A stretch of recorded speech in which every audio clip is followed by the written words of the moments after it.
Good evening, everyone. Thank you so much for joining us. I'd like to welcome you to our Edmonton Zone Physician to Physician is CII CPAR Right for You seminar tonight. I'm Dr. Janet Craig. I'm a family physician at Glenora Medical Clinic in central Edmonton. And I'm also the Edmonton West PCN member on the CII CPAR Edmonton Zone Committee. And I'm also the Edmonton Zone Physician Champion for AMA ACTT. With me today, we have Dr. Ron Shute. He is a family physician with the Grey Nuns Family Medicine Clinic, and he is your board chair of the Edmonton Southside PCN. Also with us today, we have a couple of facilitators who are going to help us later in the seminar. Leslie Bortolotto from Edmonton Southside PCN and Joshna Tambe from Edmonton West PCN. So we are recording this so that other people can see it later if they weren't able to join us. So please click on the continue button and then it will be available later for viewing. I would like to acknowledge that we are webcasting from and to many different parts of Alberta today. The province of Alberta is located on Treaty 6, 7, and 8 territory and is a traditional meeting ground and home for many Indigenous peoples. There they are. There's Joshna and Leslie that I mentioned before. And this is some of the people behind the scenes as well. So we have Rajveer Kaur from Edmonton West PCN, Stephanie Balco from Southside PCN, and they'll be helping us with the questions at the end. And we have our wonderful AMA ACTT team behind the scenes and helping us, and we couldn't have put this together without them. So a big thank you to all of them, and Jill, Kylie, Edna, Kendall, and Chris. There's no financial or in-kind support. Okay, so let's start off by talking about progress to date. So who in the province has signed up for CII CPAR and how many? So this is the provincial slide. So 22% of physicians are either live or in progress. The North Zone has made great strides. We have some catching up to do to them. And then the rural zones are actually outpacing the urban zones, and Edmonton is, well, let's just say Edmonton's got lots of room for all of you to sign up for CII CPAR. The provincial goal, just to remind you, is 80% of physicians signed up by 2023. Next slide, we'll break it up into the PCNs in the Edmonton area. And you can see some PCNs are doing better than others. Westview is doing really well getting their physicians on board. And Leduc Beaumont Devon was actually, they sort of piloted it and started it off for us. So they're doing pretty well, pretty good as well. Edmonton West and Edmonton Southside and Shute Park, lots of room for you to join us and sign up. So we're hoping today to tell you a little bit about CII CPAR, the benefits of signing up, and what's in it for physicians. Okay, so why did I want to sign up for CII CPAR and what difference has it made with my patients? Well, the big thing is e-notifications, and I'll tell you about them later, but that's how I know when my patients are being admitted or discharged from hospital, being discharged from emergency room, and having day procedures. So about 2 weeks ago, I got an e-notification that a 31-year-old patient of mine who is currently undergoing chemotherapy for cancer was admitted to Sturgeon Hospital with febrile neutropenia. Now, as most of you know, febrile neutropenia is a fairly common side effect of chemo. So I thought, okay, so she'll go and she'll get her workup to make sure she doesn't have an infection. And then I'll get a notification when she's discharged and I can follow up with her then. And then I promptly forgot about it. but 10 days later, I got another e-notification that she was being discharged from hospital. And I thought, she was there for a long time. I better look on NetCare and find out, what was going on. Well, as it turned out, she actually she had febrile neutropenia, but part of it was because she had become infected with COVID on top of the chemotherapy side effects and so on. And that's why she was hospitalized for so long. So I was able to look at the tests that had been done in hospital and find out what the plan was for follow-up. And then I called her, and as it turned out, she had picked up the COVID infection from the Cross Cancer Institute. She was there on a day that they had an outbreak. So that was very unfortunate. But what it did allow me to do was activate the primary care COVID pathway, and I could follow her at home and make sure that she was being well looked after and wasn't getting any worse. And then, a little thing came up. They had forgotten when they discharged her to give her the painkillers that she had been on in hospital. So then I was able to arrange those for her. And, without e-notifications and without CII CPAR, I would not have known that she was in hospital or that she had been discharged. So that's the difference that this program has made to my practice. And I can provide much better continuity to my patients because of it.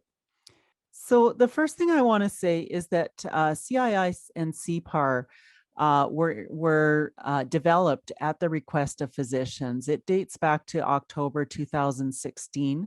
The section of it was called general practice at the time, and a commitment was made to build this tool.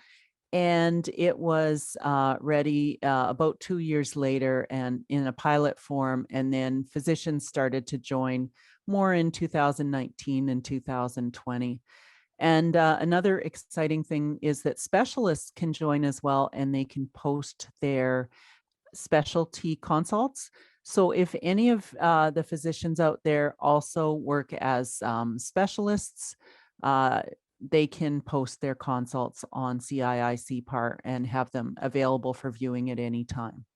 Okay, this is a bit of a complicated slide, but I want to take you through it. So we want to talk about the eHealth mapping and world in Alberta. I think most of you are quite familiar with NetCare and probably use it a lot. ConnectCare is the information system that Alberta Health Services is adapting, and they are consolidating from 1,300 different clinical information systems to one, which is ConnectCare, and that transition is happening over 3 years in waves. Now, right now, doctors also have private EMRs that they use in their community clinics. So these are the 5 main ones in Alberta, and they are all conformed to work with CII CPAR. So there's HealthQuest, Accuro, and then the 3 TELUS products, MedAccess, Wolf, and PS Suite. Now, I want to let you know that there are no current plans for NetCare to be sunsetted, and there are no plans for community EMRs to be replaced by ConnectCare in the near future. So this is staying for the moment. Right now, you can get e-delivery of lab results and diagnostic imaging reports from ConnectCare to your EMR. But if you want to get the e-notifications, you do have to sign up for CII, which stands for the Community Information Integration. And then CPAR is the central registry that allows the system to know which patient belongs to which physician. So you can see there's two-way information sharing between your community EMR and the CII hub, and then there's two-way information sharing between CII and CPAR. There's also information going to the healthcare data repository, and that information is used for, it's only used for quality or research purposes. And My Health, which is the patient portal, will also display some of the information from the community EMRs if you're signed up for CII or CPAR. So the e-notifications, which I talked to you about, go directly from Connect Care to CII, to your community EMR, and will let you know when your patients are being admitted and discharged from hospital or emergency. So as you can imagine, CII CPAR is a tremendous way to help us improve transitions of care. Many of you are familiar with the H2H2H guidelines and the home to hospital to home guidelines, and they allow for better discharge planning when patients are going home after hospital. And for that to happen, you need to be signed up for CII CPAR. And these are just some statistics over the province. So physicians in Alberta are getting over 15,000 e-notifications per month. And it's been really helpful for physicians to know when their patients are being discharged. We get lots of questions about privacy. And the first thing I want to say is that not all the information from your clinic EMR will be posted in NetCare. It's very limited information. Only certain mapped fields flow. And each EMR has confidentiality features. So if there's a patient that doesn't want their information flowing, they can either put the confidentiality features in at your clinic level, or they can block access on NetCare. So not all the information from your clinic EMR goes to NetCare. It's only certain fields, and I'll show you an example of what flows in a minute. So another question we get asked often is, do I have to let every patient know, and do they have to sign something? And the answer is no. CII CPAR falls under the Alberta NetCare umbrella, and that's covered by the Health Information Act. When you're using NetCare, you're supposed to have a poster in your exam rooms for patients to see. And there's an updated poster that you can use if you sign up for CII CPAR. And there is brochures available and a 1-800 number and frequently asked questions that patients can access if they're concerned. Quite frankly, most patients thought that physicians were already getting this information about when they were admitted and discharged. And I think on the whole, patients are very accepting and excited that their doctors now know when they're discharged and can help with follow-up care. Okay, so let's look at some of the reports and what they look like. So this is the Community Encounter Digest, and it's a tab in NetCare. And for if you're signed up with CII CPAR, you'll get a listing of the patient's community encounters with you over, now it's currently 12 months, it's going to expand to 36 months very soon. So it will show the date that the patient was seen, where they were seen, who the provider was, and then the reason for the visit. Also, some other information from your EMR can be displayed, some of your vitals, allergies, and a few other things. So I think the left-hand column on NetCare is quite familiar to you, and that community reports is where you'll find the Community Encounter Digest. So you can click on that and you can see all the visits your patients had to a physician who's signed up with CII CPAR.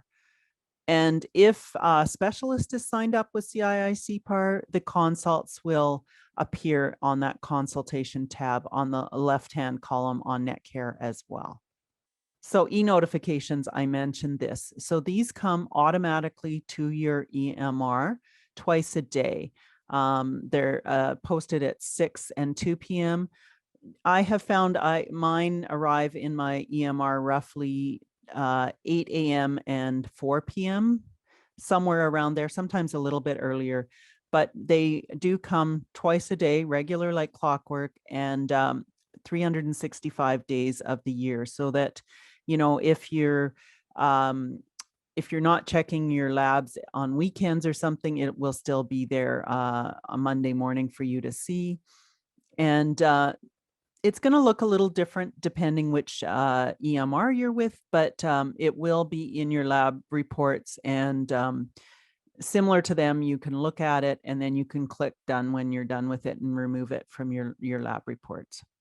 So what's in CII CPAR for doctors? And I think I've answered that already. It's improved continuity for my patients and knowing when they're in and out of hospital so I can help them. By far, the most attractive feature is e-notifications and automatically receiving those. If any of you use the legacy feature in NetCare from Capital Care Days, where you can pull lists of your patients, that's great, but you actually have, it's a little bit of work to do it. You have to go into the patient lists and pull the list of your hospitalized patients. And also I found that sometimes if a patient is admitted under a specialist, it might not show on your list.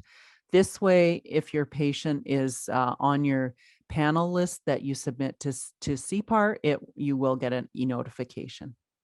And this is really cool. So this is my clinic, Glenora Medical Clinic, and they took, we had 960 e-notifications since we went live, and they were able to break them down and see where they were coming from. So not surprising, my clinic is in West Central Edmonton, and the majority of our e-notifications came from our 3 nearest hospitals, which is the Misericordia, the Royal Alexandra, and the Walter Mackenzie University of Alberta. And then the other Edmonton hospitals sort of came next. But what was interesting was we had patients going all over the province. And, you know, Westlock, Bonnyville, Banff, Stettler, Medicine Hat, Queen Elizabeth in Grand Prairie, like all over the province. And where that becomes important is sometimes a patient will be at another hospital in the province for vacation or for work, and something will happen and they end up going to ER, and then they might need follow-up. So spring break recently, a patient of mine was in Banff, and she was standing waiting to get on the gondola, and a snowboarder came along and hit her, and she fractured her tibial plateau. So she needed some follow-up and she needed some analgesics. And I already knew that this had happened because I got an e-notification. So when I phoned her to follow up, I could make sure that the follow-up with orthopedics was arranged in Edmonton, and they had not given her analgesics when she left hospital, and she needed some before she did the 5-hour drive home. So I could arrange that for her. So really interesting that our patients are more mobile than we think and going to more hospitals than we suspect in the province. So I'm going to hand it over shortly to Joshna and Leslie to talk about what's involved with signing up. But what I often get asked is, how much work is it for physicians to sign up? And my answer would be very little. All that's really involved with, from a physician's perspective, is probably you want to have a quick meeting to let your physicians and your staff know what CII CPAR is and isn't, and what information from your EMR is going to flow to NetCare, so that you know which fields are going to flow. And if you're with HealthQuest, there are a couple of choices in what fields are mapped and how you set it up. So you would need to have a brief meeting with HealthQuest. And when I say brief, I think my meeting was about 10 or 15 minutes. So it is very brief. If you're with the other EMRs, there's no choices. The fields that are mapped are predetermined and can't be changed. So I'm going to hand it over to Joshna and Leslie to talk about what's involved and how you can get support from your PCN. Joshna. Thank you, Dr. Craig. Leslie and I will now take you through the journey for the clinics that have gone live recently. They begin with the prerequisite and walk you through the various blocks on the road towards reaching the finish line and getting the clinic live on CII CPAR. We start with confirming all the prerequisites for the clinics to move towards CII CPAR. The prerequisites include clinic must be live on Alberta Netcare portal using a confirmed EMR. Privacy impact assessment must be up to date and being panel ready, making sure you have a process and people in place, which will be ongoing at the clinic for your panel maintenance. Leslie, how do you start engaging your clinics? Thanks, Joshna. As an improvement facilitator, I would review clinics that have good panel processes and meet the requirements you mentioned. We all know that one of the foundations to the patient's medical home is solid panel identification processes, and we will work with our member clinics and their teams to start this, so your journey to CII CPAR is successful. As an improvement facilitator with the Edmonton Southside PCN, we will make sure you are informed. To give you an example, I met with my clinic's manager and physicians, reviewed what CII CPAR is, reviewed EMR data fields that were uploaded from the EMR to the Community Encounter Digest in Netcare, reviewed examples of the mismatch and conflict reports and what to expect, and then finally explained specific roles and responsibilities from their team members. After that, I created a binder with all this information and I left it in their lunchroom for them to peruse at their leisure. Then a couple days later, I touched base with the clinic to answer any questions or concerns that they may have. Would you do something similar, Joshna? Yes, Leslie. Once the clinic is comfortable moving forward, we would support the clinic lead with completing the confirmation of participation form. This is the first block on our journey towards CII CPAR. Moving on to the next block, the participation package. How do you proceed with the participation package, Leslie? So at this point in our journey, the participation package needs to be completed. And yes, there are forms. We can't get away from them. There are forms everywhere. Completion of these take approximately 1 hour at the most. It's dependent really on how large of a physician group you have within your clinic. But again, don't worry because we are here to support you and your team with completing them. Right, Joshna? Yes, Leslie. It takes about 1 to 3 hours of paperwork, including the meeting time with the clinic, which is not a lot of time for the clinic manager or the contact person at the clinic. Next step towards CII CPAR is going live date and preparing the clinic for the live date. As Dr. Craig has already mentioned about informing the patients by putting the health collection notice posters in the waiting area of the clinic, keeping the printed copies of brochures available if requested by patients, scripts for the team members. And there's one more thing, right, Leslie? Yep. There's also the technical part. It's getting your EMR ready. And wait, there is more support by your EMR vendor. They will work to configure your EMR behind the scenes. And wait for it, there's more support. You get an eHealth representative who will be assigned to your clinic at the start of this process. And they want to make sure that everything is completed, configured, and prepared for your go live date. And yes, Joshna, we have to select a go live date with eHealth, which means that this is the date when all your information from your EMR starts uploading to CPAR and the Community Encounter Digest in Netcare. This too happens in the background and you will not experience any disruption in your workflow. Then you and your team get to enjoy the benefits of the mismatch report, the conflict report, which can assist you with your panel identification and panel size, and e-notifications, which to me is the icing on the cake, as this enhances clinic processes and informs physicians in near real time when their patients, as Dr. Craig stated earlier, when they are admitted or discharged from the hospital, discharged from an urgent care center or emergency room, or discharged from an Alberta Health Services day surgery facility. Do you have anything else to add, Joshna? Yes, Leslie. E-notification is the best part of CII CPAR. Implementation and improving access and patient continuity and optimizing care of patient, which is so important. Yes, and to summarize our portion, this is what it's all about, patient care.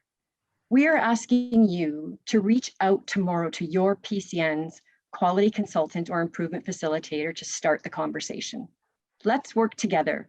Remember, you're not alone. We are here to support you and your clinic. This is not physician work, it's teamwork.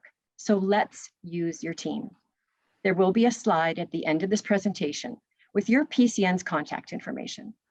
I would like to pass it on to Dr. Ron Shute, who is the physician lead at the Grey Nuns Family Medicine Center, as well as the board chair for the Edmonton Southside PCN. And he's going to take you on his journey. Dr. Shute. Yeah, thank you, Leslie. So when I think of CPAR, the real value for me is its ability to improve team function and help us serve our patients just a little bit better. And you'll see a lot of patients' medical home language here because that's where the system really shines. I've been asked to walk you through how things were in my practice before CPAR and what's changed afterwards. The themes that I wanted to focus on today are continuity of care and connectedness of care. Prior to CPAR, discontinuous or disorganized access to care is really hard to detect. Sometimes people might tell their doctor, I couldn't see you, so I went to a walk-in, or there will be something along those lines. But unless there's a conflict with prescribing or something, often we don't find out. That seems benign, but it's costed to the system. Frustrating for the point of view of a caregiver. And the truth is, it provides inferior care to patients. And I was reminded just last week that apart from quitting smoking, the one thing that you can do to make your health better in Alberta is have a regular family doctor. That's how strong that association is. Now, we got on CPAR just late last fall in our clinic, and there's these things called conflict reports. If two people are on one, or if one person's on two different doctors' lists, they get put onto a conflict report, and both clinicians are notified.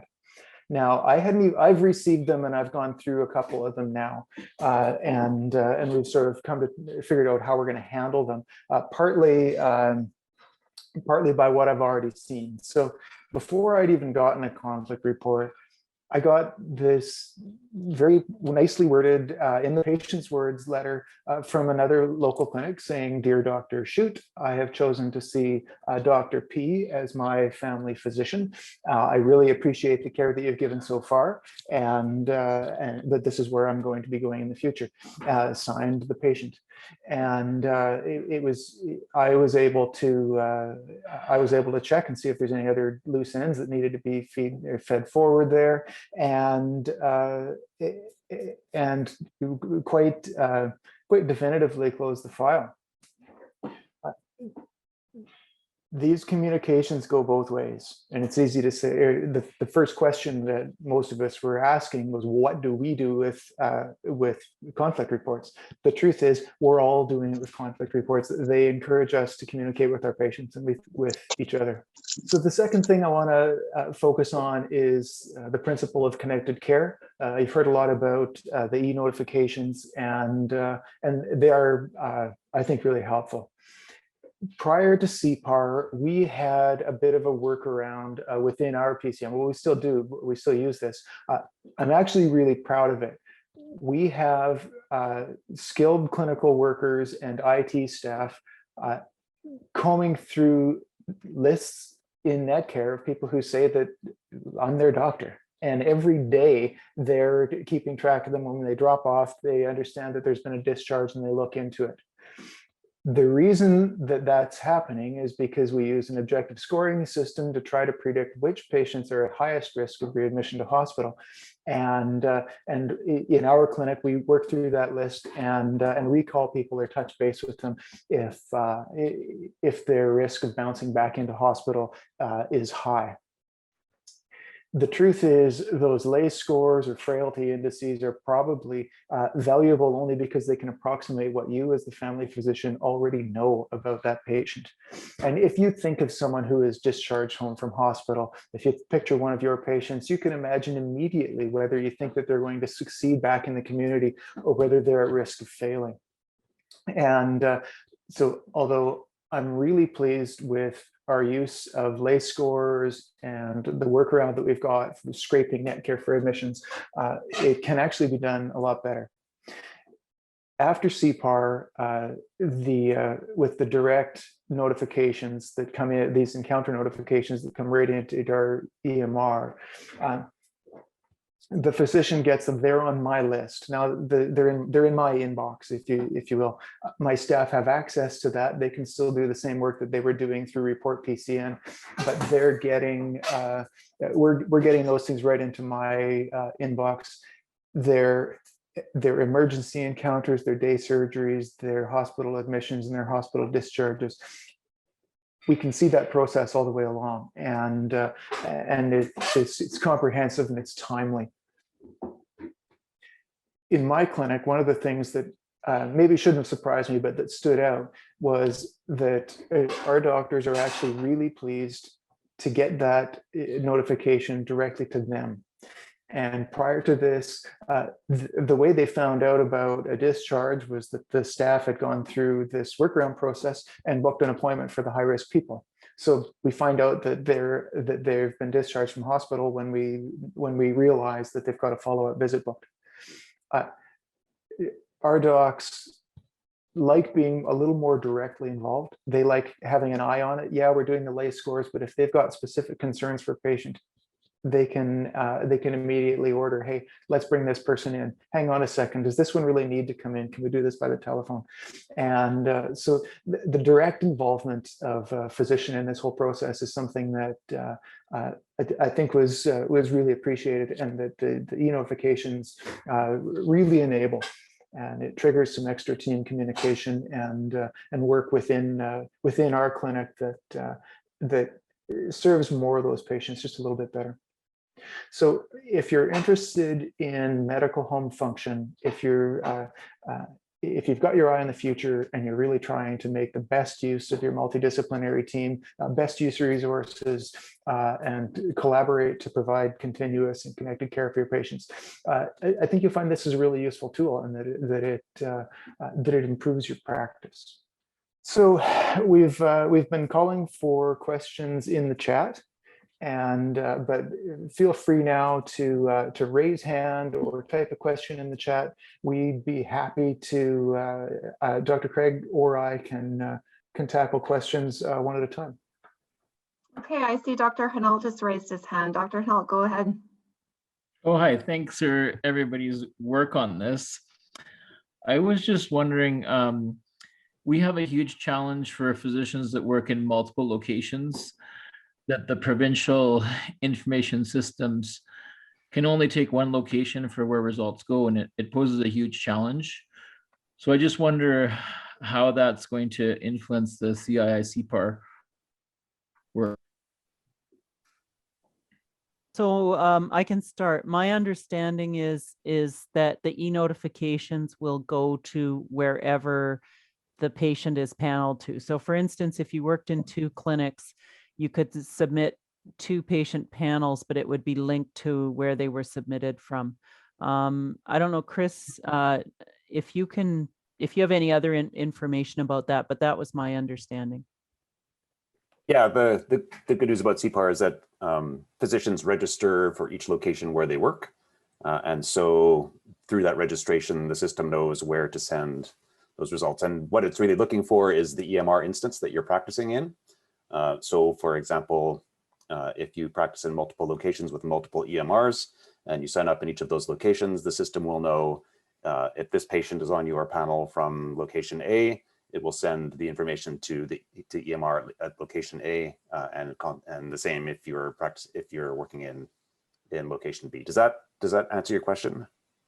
Yeah, that's helpful. Because we have a huge challenge with labs ordered. Like if I order an ECG from clinic A, even though I give the patient a requisition with the lab code and location code, the result comes to clinic B and it looks like I ordered it from clinic B, and it's very dangerous to patient care. And this has been brought pretty high up, I understand, and still it's not been resolved. Yeah, unfortunately, this system won't solve the lab problem. It's completely independent, but at least we won't have that problem with this system. That's great. So would it be possible if one clinic was on CII CPAR and the other one was not, that you could still use it in the clinic that is on it? Yes, you can use it in the clinic that is on it. Are you talking about, let's say, two clinics working on the same EMR, or two clinics with two different EMRs? Different EMRs. Yeah, so if you're a physician, you would sign up and work in the EMR, and that EMR would be set up in the background so that your information can be shared. And in the clinic where it's not, where you haven't set it up, or if nobody's participating from there yet, then when you work there, that information would not be shared. Thank you. That's great. No, you're welcome. Okay, I think Kylie's going to go back a few slides now and just to the participation chart. So we have someone asking in the chat, do we know why the participation is so low in Edmonton? So Kylie, maybe you can just back it up one to the one where we're comparing zone to zone. I can take a crack at that.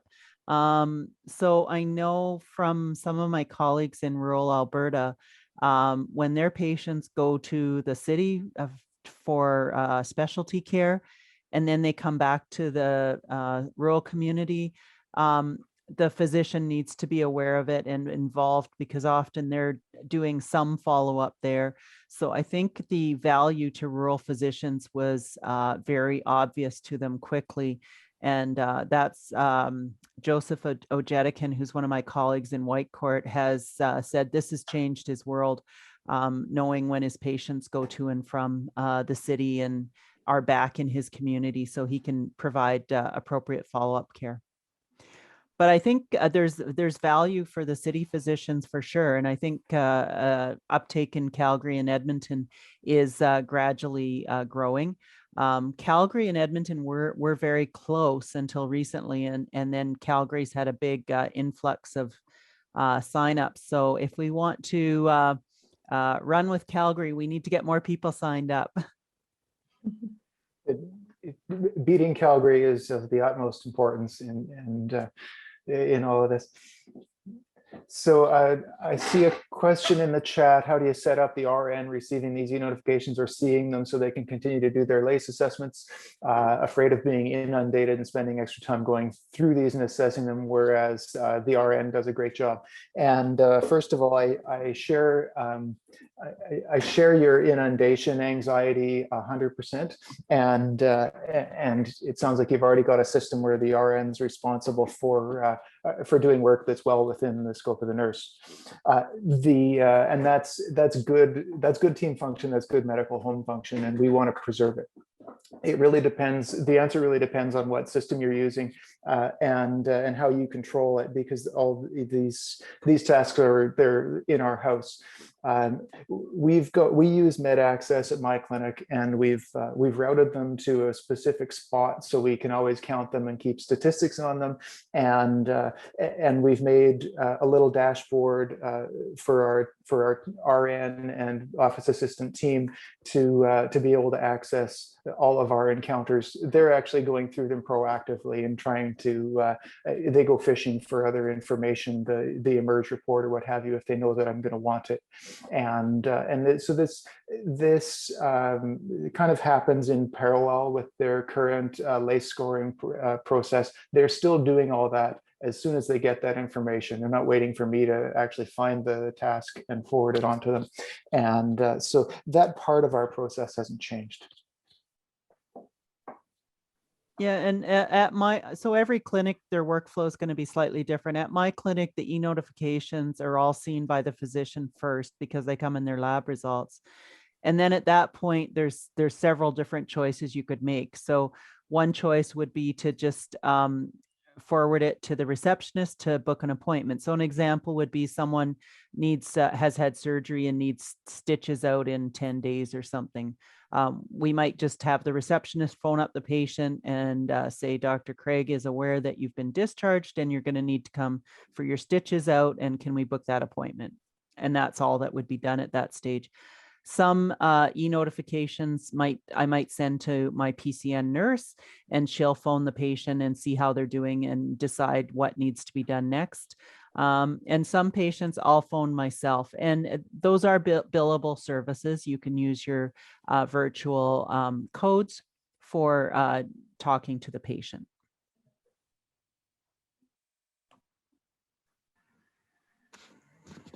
Well, I have another question here. If I am on TALIS EMR, can I still sign up for CII CPAR if I'm changing EMRs, or should I wait?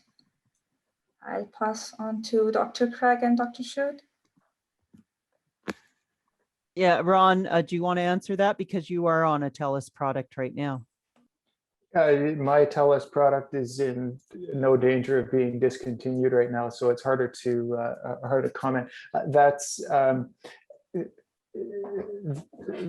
I don't envy anybody that's in that situation because it's a pretty complex process. But the short answer is that CII and CPAR will be portable. The vendor will take care of that, at least on some level. I suspect there's going to be a little extra work, but there's no reason to delay participation because of changing EMRs, basically.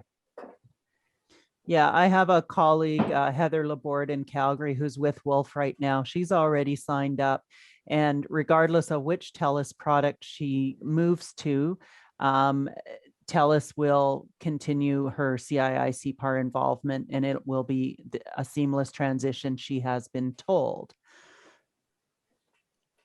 So yeah, there's no reason to delay. And if you get signed up, it's one less thing to have to learn when you get switched over to a different EMR. Thank you, Dr. Craig and Dr. Shute. And I'll just jump in to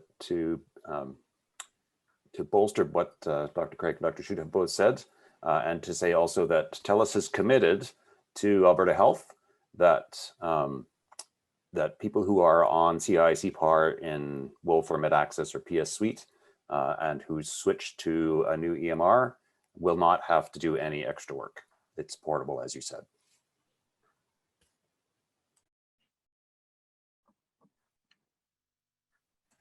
Great, thank you, Chris. Are there any other questions for Dr. Shute or Dr. Craig? I see that there's a comment in the chat about the number of e-notifications. So, you know, we do have physicians saying, oh, I'm going to be overwhelmed with these e-notifications, but the average is about 1.3, 1.4 per 1,000 patients that you have in your panel. So it really isn't that many e-notifications. And you know, whether you get an e-notification or whether you wait for the patient to call you, you still have to do a lot of this follow-up work anyway. But this allows you to be more proactive and plan ahead for when patients need to come to see you in the office or need a virtual follow-up. This way you can plan it and fit it into your schedule. Remember the old days where it used to be a surprise? The patient would show up in your office booked for something else, and then they'd say, oh, by the way, I just got out of hospital, and you'd be scrambling to find the report. So this way you can at least be a little proactive and prepared. So I saw Dr. Hinault raised his hand, but first we're going to take a question from Dr. Shaw in the chat. Do all physicians at a single clinic have to sign up to CII CPAR, or can a single physician just sign on? Yes, either a single physician or 2 out of 3 or 3 out of 4 or all can sign up. It's by physician. We do have some clinics where one physician signs up first and then the other physicians see how easy it is and how great it is, and then they all want to sign up. So if you want to go first and then have your colleagues join you later, that's totally fine. Go ahead, Dr. Hinault. Well, thanks. I was just wondering if you could comment what information actually goes onto Netcare and how much of that is user modifiable. So with each visit, a little bit of stuff goes up into that community encounter digest, and this looks consistent with the kind of thing, so that what we're really seeing are the community encounters. Every time you sign off on a visit, so that upper box, just the information, and all it is the their reason for the encounter, like what it says on your scheduler, and your diagnostic code that you posted on it for billing. So that goes up without any other stuff. So the body of the visit note, if somebody discloses something that's particularly private, that's not going up the way it stands right now. I've seen medication lists on the Community Encounter Digest, and I don't see that here, but one of mine did go up. What is in development that we're not seeing in here is, the ability to actually have a full chart summary, a real robust history, and that I'm kind of wishing for, but that's coming. It is possible to mask any or all of these for someone who just doesn't want their stuff going up onto Netcare. That's still their choice, and you as the clinician get to control what goes upwards. The only warning there is that you got to think of it and do it before you send it up. So is there a button to post it to Netcare, or it happens automatically, or? It happens by default. You have to mask it if you don't want a sensitive diagnosis to go up. Okay.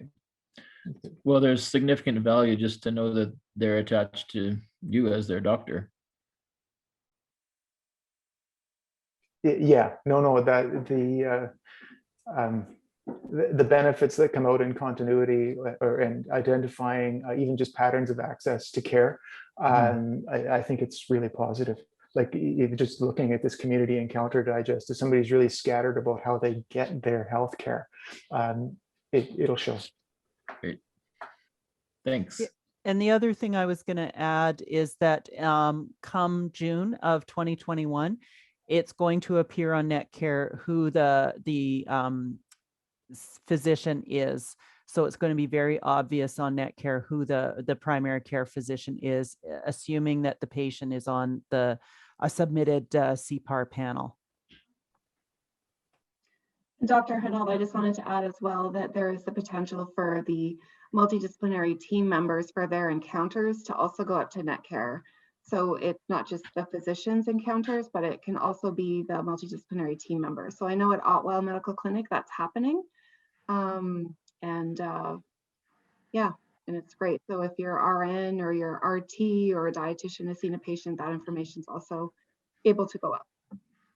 Yeah, and another example would be the Red Deer PCN. They have a physician who specializes in care of the elderly, and his consults now appear on Netcare in that tab. So if the patient ends up in the emergency room, the consult can be viewed. So there was one incident I was told of where a patient arrived at the emergency room with confusion, and there wasn't a good history about whether it was new onset or old onset, but lo and behold, there was a consult letter from this geriatric specialist, and it could be seen that the confusion was long-standing. So they didn't have to do a workup in ER about the confusion because it was long-standing. So that's a value of the consults being posted, and we are working on getting more community specialists to sign up for CII and CPAR. And if as a family physician you're doing specialty work, you could get those consults to appear as well. Thanks. Are there any other questions? Feel free to type them in the chat box or just take yourself off mute, put your hand up. I have another question, Stephanie. So if a clinic's PIA is likely not up to date, can they still proceed without it?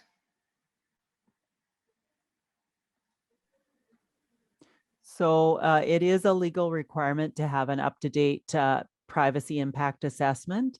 And the PIA does need to be up to date, but that can be worked on while you apply for CII CPAR. So you don't have to necessarily have that done first, particularly if you just need a minor update. And there are ways to help get your PIA updated to help. And a lot of the PCNs can provide some support with getting your PIA up to date, not necessarily doing the actual work, but providing resources and helping clinics get their PIAs up to date. Stephanie, did you want to comment any further? Because I know your PCN does some of that work.